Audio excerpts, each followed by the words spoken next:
এনকোয়ারিতে দেখা গেছে যে আক্তার আলী বিনা আপনার কোয়ালিফিকেশনে একজন এমটি ল্যাব হয়ে ডেপুটি সুপারে চাকরি করছে, বাকি তদন্ত আপনারা করে নিন, সে জালি করে চাকরি পেয়েছে, সেটা আমি প্রমাণ করে দিয়েছি এবং সেটা কিন্তু প্রতিষ্ঠিত। এবার যে পদত্যাগ করলেন, এই পদত্যাগ করার আগেও যে অভিযোগগুলো এই আপনার বিরুদ্ধে অভিযোগ করা হয়েছে যে আপনি এটাকে লঘু করে দেখেছেন শুরুর দিকে এই ঘটনাকে, এইগুলোকে আপনি অস্বীকার করছেন? সবগুলি অস্বীকার করলাম, কারণ আমি যদি লঘু করে দেখতাম, আপনারা প্রথমে শোনেননি, আমি প্রথমেই বলেছি, আমি যখন আরজি করে জানতে পারলাম, আমাকে ওদের ইউনিটের ইনচার্জ ডক্টর সুমিত রায়তাপাদা যখন আমাকে ফোন করে জানান যে মেয়েটি অস্বাভাবিক মৃত্যু হয়েছে, স্যার কি করব, আমি তখন বললাম যে আপনি তো মেয়েটির বাবা, আপনি কি করবেন আমাকে জিজ্ঞেস করছেন? একজন মেয়ে আপনার ঘরের সামনে পড়ে আছে, আপনি আমাকে জিজ্ঞেস করছেন, রাখুন ফোনটা, আমি আসছি।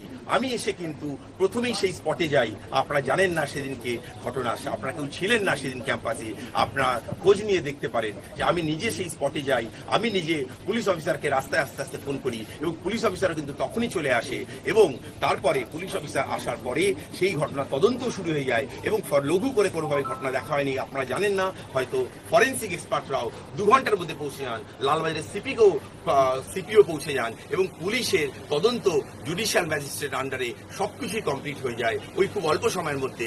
আমি এতদিন অবধি, আপনি একদম ঠিক বলেছেন যে এতদিন অবধি আমাকে অনেক ক্ষেত্রে বদলি করা হয়েছে বা সরিয়ে দেওয়া, সেটা কিন্তু একটা স্বার্থান্বেষী চক্রান্ত ছিল এবং সেসব ক্ষেত্রে আপনি জানেন না আমার বিরুদ্ধে বিভিন্ন কোর্ট কেস হয়েছে, সেসব কোর্ট কেসে আমি কিন্তু নিরপরাধ হয়ে মাথা উঁচু করে ফিরে এসেছি। কিন্তু এইবারে ঘটনা সম্পূর্ণ আলাদা। এখানে রাজনীতি করা হচ্ছে। একটা মেয়েকে, একটা তরুণ ডাক্তারকে ধর্ষণ করা হয়েছে, কি খুন করা হয়েছে সেটা পুলিশ বলবে, সেটা আমি বলতে পারবো না। শুধু এইটুকু বলছি, তার মৃত্যুটা স্বাভাবিক নয়, সেটা আমার মনে হয়েছে একজন ডাক্তার হিসাবে।